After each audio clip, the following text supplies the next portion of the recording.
Selamat datang di video pembelajaran PPG Prajab, mata kuliah pengajaran dan pembelajaran daring dan bauran, berbasis masalah atau proyek pada mata pelajaran matematika. Pada video sebelumnya kita telah belajar mengenai proyek dalam matematika. Pada video ini kita akan mendiskusikan mengenai model atau metode pembelajaran yang menjadi fokus utamanya adalah proyek itu sendiri. Model tersebut adalah PJBL, Project Based Learning atau pembelajaran berbasis proyek. Definisi PJBL ini dapat kita pandang dari berbagai sudut. Ada 5. Mulai dari yang pertama, bahwa pembelajaran berbasis proyek ini dapat didefinisikan sebagai metode pembelajaran yang sistematik. Sistematik artinya terurut. Ada sintaks-sintaks dalam menerapkan pembelajaran ini yang dimulai dengan yang pertama, mengajukan pertanyaan esensial, merancang rencana untuk proyek, membuat skedul penyelesaian proyek, keempat, memonitor siswa dan kemajuan penyelesaian proyek, 5, mengukur hasil belajar, dan keenam, mengevaluasi pengalaman dalam menyelesaikan proyek. Ketika guru ingin menerapkan metode ini atau model ini, maka keenam aktivitas ini seharusnya muncul dalam rencana juga dalam penerapannya. Selain itu, pembelajaran berbasis proyek adalah pembelajaran yang berorientasi pada tugas dan produk. Salah satu ciri yang membedakan pembelajaran ini dibandingkan dengan pembelajaran lainnya adalah dalam PJBL ada produk akhir yang dihasilkan setelah siswa melalui ke-6 tahap pembelajaran berbasis proyek tadi. Pembelajaran berbasis proyek juga dapat dipandang sebagai pembelajaran yang berbasis keterampilan. Ada 9 keterampilan yang dapat dikembangkan melalui pembelajaran ini, mulai dari resources skills, interpersonal skill, information skill, keterampilan siswa mengolah dan mengeksplorasi informasi sehingga dapat mengambil kesimpulan tertentu, system skills, technology skill, basic skills, listening, thinking, and personal qualities, kualitas individu. Jadi, melalui pembelajaran ini, siswa dapat mengembangkan kualitas individualnya atau kualitas personalnya. Dapat juga mengembangkan keterampilan teknologinya. Ada 9 setidaknya yang dapat dikembangkan melalui pembelajaran berbasis proyek ini. Pembelajaran berbasis proyek juga dapat dipandang sebagai pembelajaran yang menggunakan asesmen autentik. Yang asesmen tersebut adalah 1, menggunakan rubrik, berorientasi pada proses, ada produk akhir, konfirmasi ke standar. Maksudnya adalah apakah produk akhir yang dihasilkan tersebut sudah sesuai dengan standar yang telah ditentukan atau disepakati. Yang kelima, dalam pembelajaran ini juga mengintegrasikan tes formatif dan sumatif. Yang terakhir, bahwa pembelajaran berbasis proyek adalah pembelajaran yang melibatkan siswa. Ini menjadi sangat penting ketika kita berbicara pembelajaran di era modern itu atau era yang menjelang revolusi industri 4.0, bahwa siswa harus terlibat aktif dalam pembelajaran seperti mencari, mengeksplorasi secara aktif, menyelesaikan, mencipta, dan berbagi. Berikut ini adalah contoh RPP yang menggunakan PJBL. RPP ini mengintegrasikan etnomatematika dalam materi transformasi geometri untuk SMP kelas 9. Berikut RPP-nya. Materinya adalah transformasi geometri di kelas 9.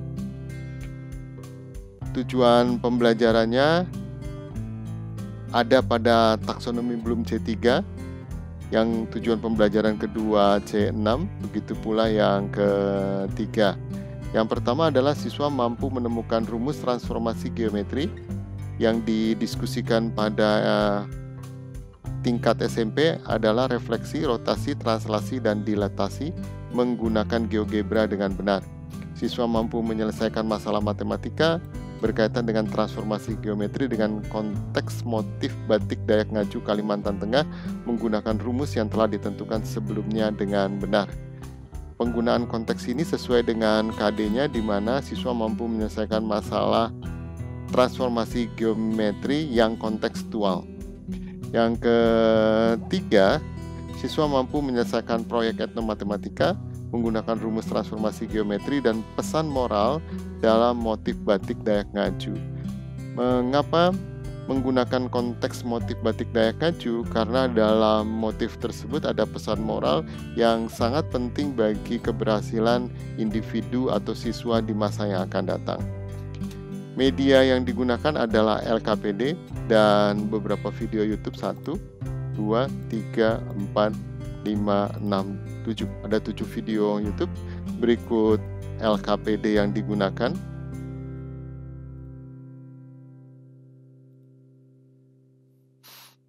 Kita akan lihat secara sekilas agar bisa memahami bagaimana LKPD ini menjadi sumber belajar yang penting bagi siswa dalam rangka menyelesaikan proyek tersebut.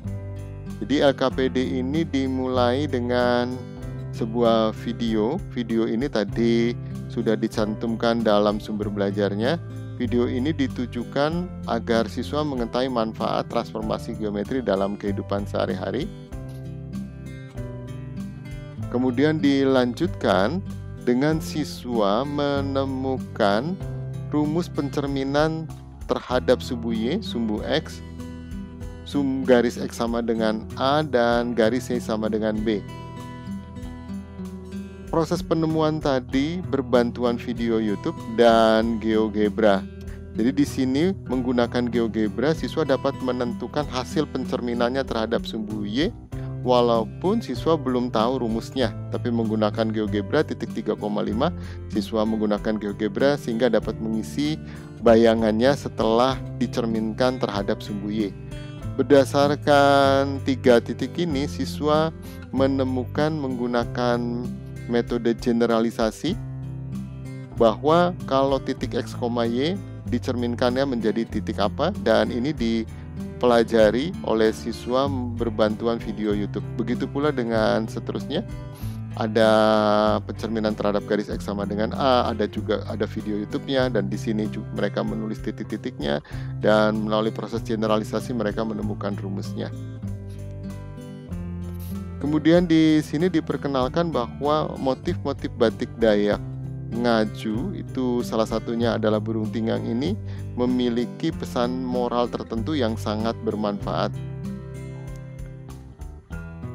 Di sini siswa dibimbing untuk menemukan bahwa motif burung tinggang ini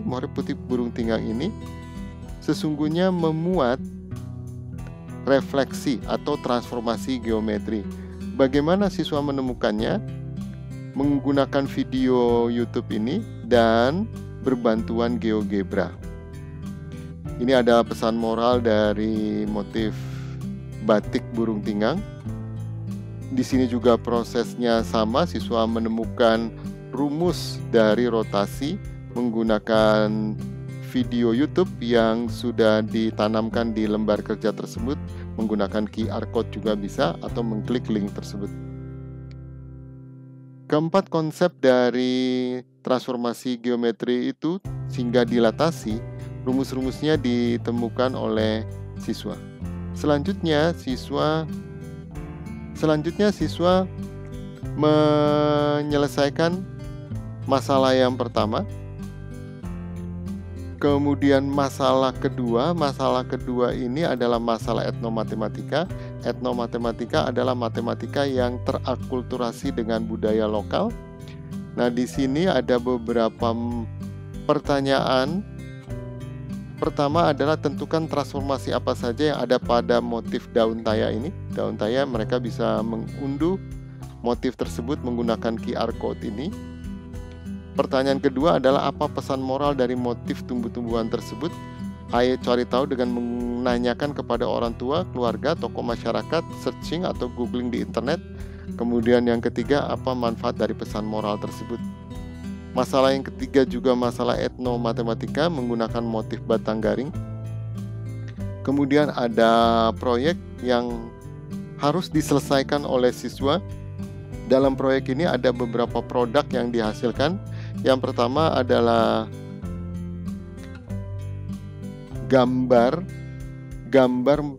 motif di kertas karton yang dikerjakan selama berkelompok, kemudian video yang memuat pesan moral dari motif yang diangkat, durasinya 10-15 menit.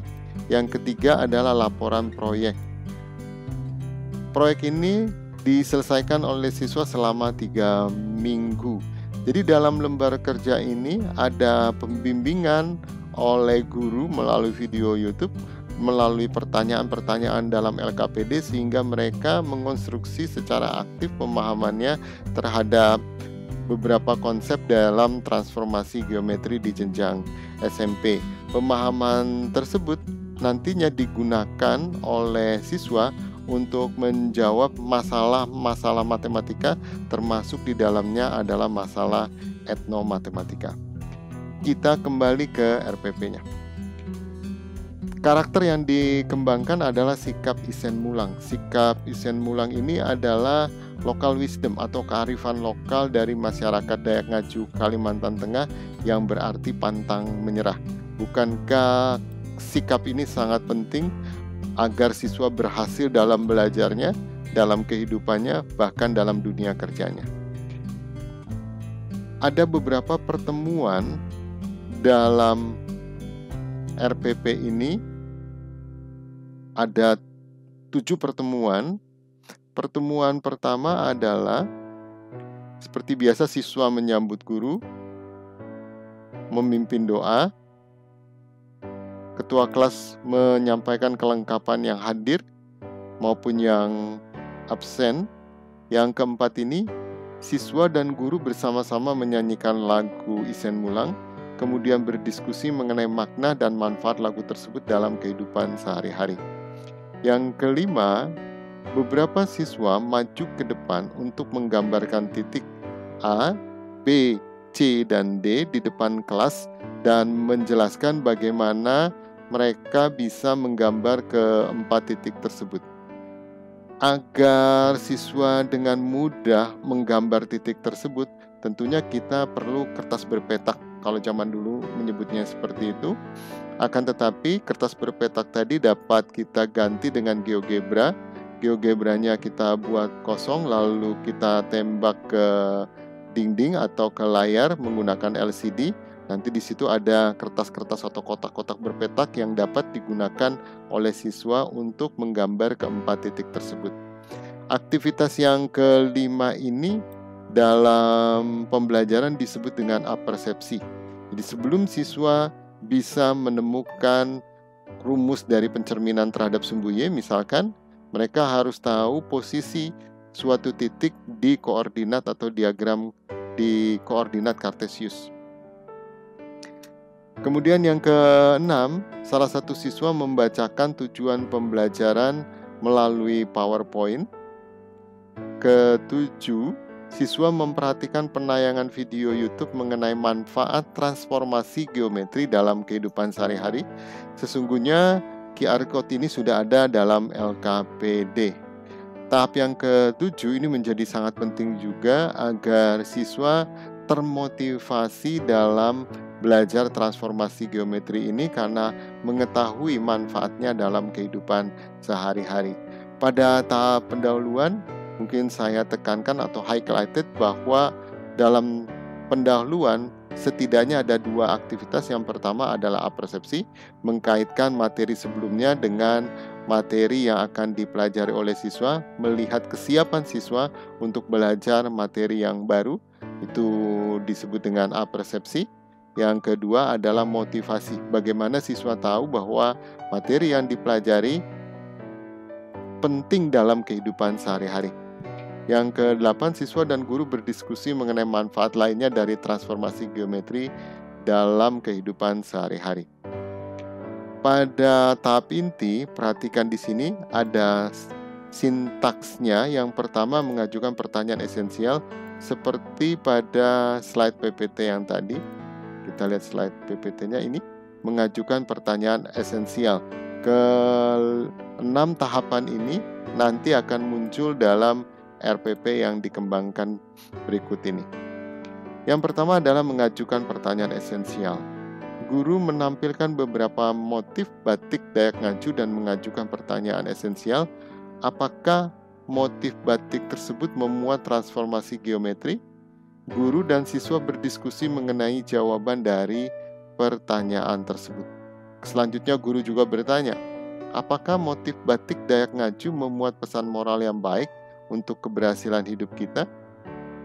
Setelah melakukan aktivitas tersebut, guru membagikan LKPD kepada kelompok-kelompok siswa. Satu kelompok sebaiknya memperoleh 2 LKPD saja. Kalau terlalu banyak nanti siswanya tidak berdiskusi. Kalau hanya dikasih hanya satu atau 2 orang saja yang bekerja, jadi sebaiknya satu kelompok memperoleh 2 lembar kerja. Kemudian dalam lembar kerja tadi ingat bahwa adalah proyek yang harus diselesaikan. Kita lihat lagi saja proyek tersebut di LKPD-nya. Jadi proyeknya adalah ini. Ternyata matematika ada dalam budaya dan seterusnya. Berbasis tugas, buatlah rencana kegiatan untuk mempraktikkan satu pesan moral dari motif Dayak Ngaju dalam kehidupan sehari-hari. Gambarlah di kertas karton secara berkelompok motif yang akan kalian terapkan pesan moralnya. Yang ketiga, terapkan rencana yang telah dibuat tersebut.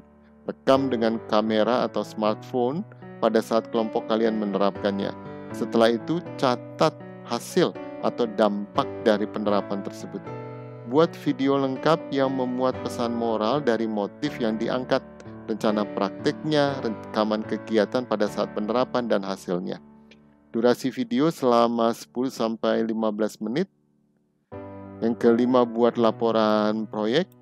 Yang keenam adalah presentasi laporan proyek di depan kelas secara berkelompok. Kembali ke RPP. Nah, pada aktivitas yang kelima ini, tadi sudah ada proyeknya, akan tetapi kita juga membuka ruang diskusi bagi siswa yang ingin melengkapi atau memberikan pendapat dari proyek tersebut.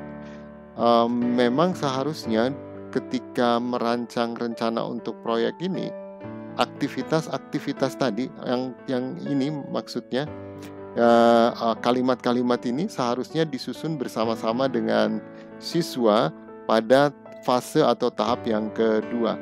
Akan tetapi ini di jenjang sekolah menengah pertama, tentunya dalam prakteknya guru bisa membantu dengan mengajukan proyek, akan tetapi pada aktivitas selanjutnya kita membuka ruang bagi siswa untuk mendiskusikan proyek tersebut, mendiskusikan produk akhir yang akan dihasilkan. Di sini tadi ada 3, gambar motif, video, laporan proyek. Nah, mungkin saja dari aktivitas diskusi tersebut ada tambahan beberapa aktivitas yang menurut siswa sangat penting untuk dilakukan atau diselesaikan dalam proyek tersebut. Jadi tahap yang kelima, sesuai dengan fasenya merancang rencana untuk proyek. Setelah proyeknya disepakati, siswa-siswa dalam kelompoknya masing-masing membuat rencana aktivitas penyelesaian proyek.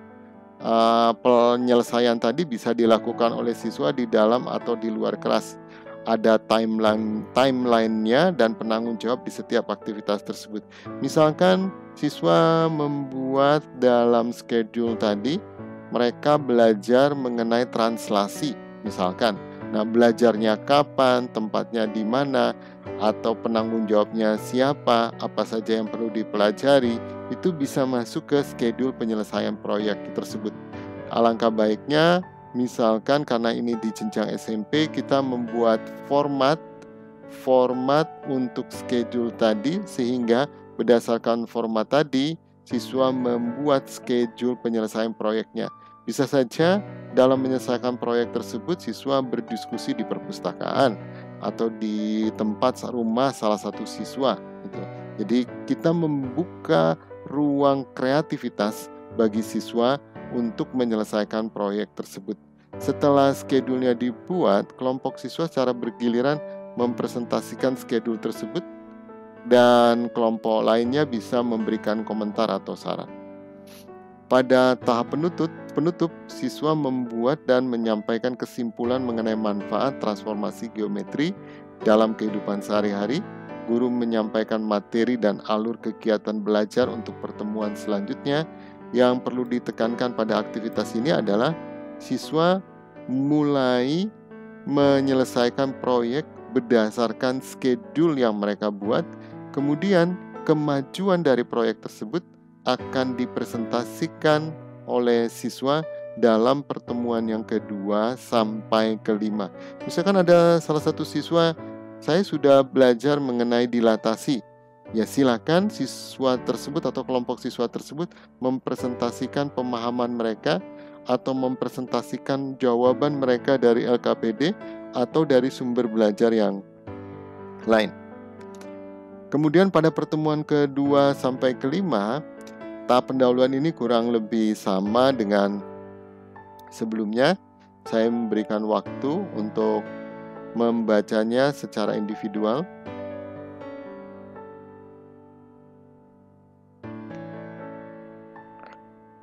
Kita masuk ke tahap inti. Tahap inti ini merupakan yang di pertemuan kedua sampai kelima ini merupakan kelanjutan dari pertemuan pertama, di mana pada pertemuan pertama siswa baru sampai fase membuat schedule penyelesaian proyek, kemudian mereka secara berkelompok menyelesaikan proyek tersebut sesuai dengan schedule yang telah mereka buat. Kemudian hasil belajar tadi itu dipresentasikan pada fase yang keempat, di mana guru memonitor kemajuan penyelesaian proyek tersebut.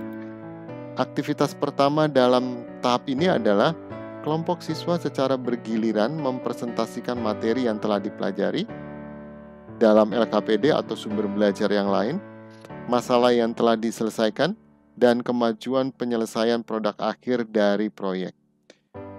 Tadi ingat bahwa ada 3 produk akhir yang dihasilkan.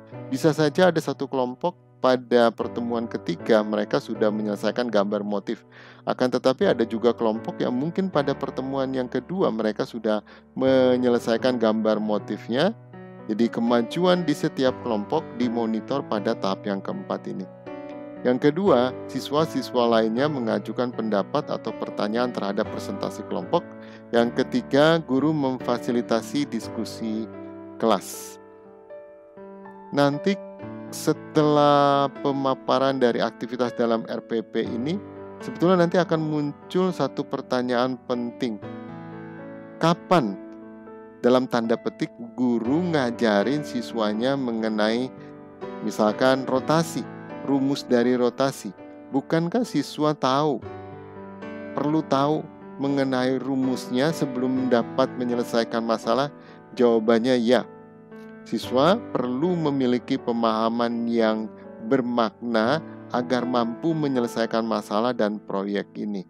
Nah, proses belajarnya sesungguhnya kalau tadi dilihat dalam lembar kerja, di sana ada pembimbingan yang dilakukan oleh guru melalui video YouTube maupun pertanyaan-pertanyaan dalam lembar kerja untuk menemukan secara bermakna konsep-konsep dari transformasi geometri. Jadi materi dalam RPP yang menggunakan pembelajaran berbasis proyek ini, pemahamannya dipelajari menggunakan lembar kerja yang telah didesain dengan baik sehingga siswa dapat menemukan konsep-konsep tersebut. Jadi salah satu kelebihannya adalah ada proses pengonstruksian secara aktif oleh siswa terhadap materi-materi yang digunakan untuk menyelesaikan masalah sekaligus menyelesaikan proyek yang telah disepakati. Pada pertemuan 2-5 ini, itu siswa diminta untuk mempresentasikan kemajuan proyeknya. Di sini dibuat pertemuan ada 2, 3, 4, 5, ada 4 pertemuan dulu.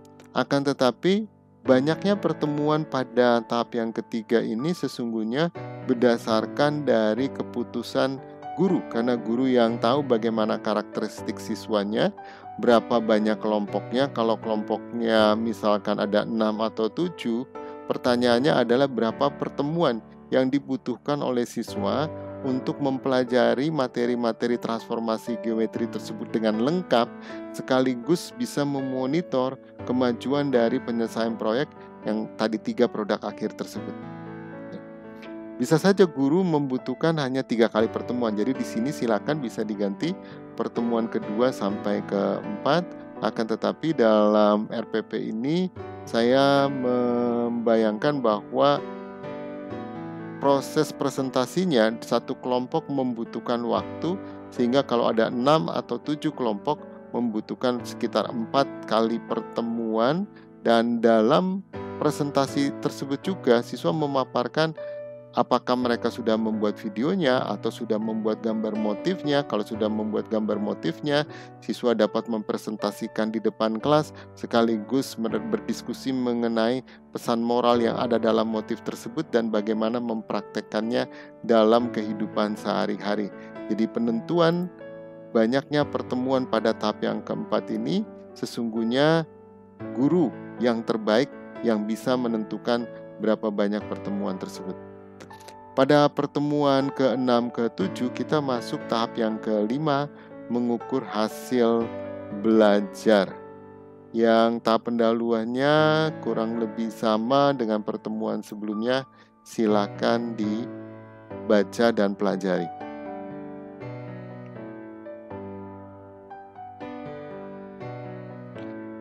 Lanjut ke tadi sampai tahap D ya. Sekarang kita masuk ke E. Pada tahap ini siswa secara berkelompok bergiliran mempresentasikan produk akhirnya, mendemonstrasikan videonya. Tadi videonya sekitar 10 sampai 15 menit, 10 sampai 15 menit. Jadi setidaknya satu kelompok membutuhkan 20 menit untuk presentasi produk akhir mereka. Ada juga tadi gambar motif dan laporan dari penyelesaian proyek tersebut. Sehingga berdasarkan pertimbangan tersebut dibuat untuk tahap yang E dan F ini 2 kali pertemuan, tapi pada pertemuan ke-7 ada tes sumatifnya. Oke, kita lanjut ke materi E. Siswa lainnya mengajukan pendapat atau pertanyaan terhadap presentasi kelompok mengenai produk akhirnya, mengukur hasil belajar tadi. Guru memfasilitasi diskusi kelas untuk pemahaman mendalam dan pemerolehan pesan moral dari motif batik Dayak Ngaju. Tahap yang ke-6, mengevaluasi pengalaman dalam menyelesaikan proyek. Kelompok siswa secara bergiliran menyampaikan refleksi, pengalaman dalam menyelesaikan proyek, dan pesan moral dalam motif batik Dayak Ngaju yang bermanfaat dalam kehidupan sehari-hari. Siswa juga membuat kesimpulan mengenai materi transformasi geometri yang telah dipelajari. Pada tahap penutup, siswa menyelesaikan tes sumatif dan seterusnya tentunya menyampaikan materi sebelumnya dan menutup dengan doa. Demikian contoh dari RPP yang menggunakan pembelajaran berbasis proyek ya. Dan sangat menarik sesungguhnya karena ada salah satu sekolah di kota Palangkaraya yang telah menerapkan RPP Etnomatematika ini. Saya sebut saja sebagai RPP Etnomatematika. Dan yang menarik adalah bahwa siswa-siswa SMP sangat kreatif dalam membuat video-video pembelajaran. Nah, tadi pada PPT di situ ada technology skills. Jadi dengan pembelajaran berbasis proyek ini siswa dibuka ruang sebesar-besarnya untuk meningkatkan keterampilan teknologinya atau literasi teknologi. Kembali ke PPT-nya. Demikian contoh dari penerapan PJBL. Semoga apa yang kita pelajari dapat bermanfaat. Sekali lagi selamat belajar dan selamat menjadi guru profesional. Terima kasih.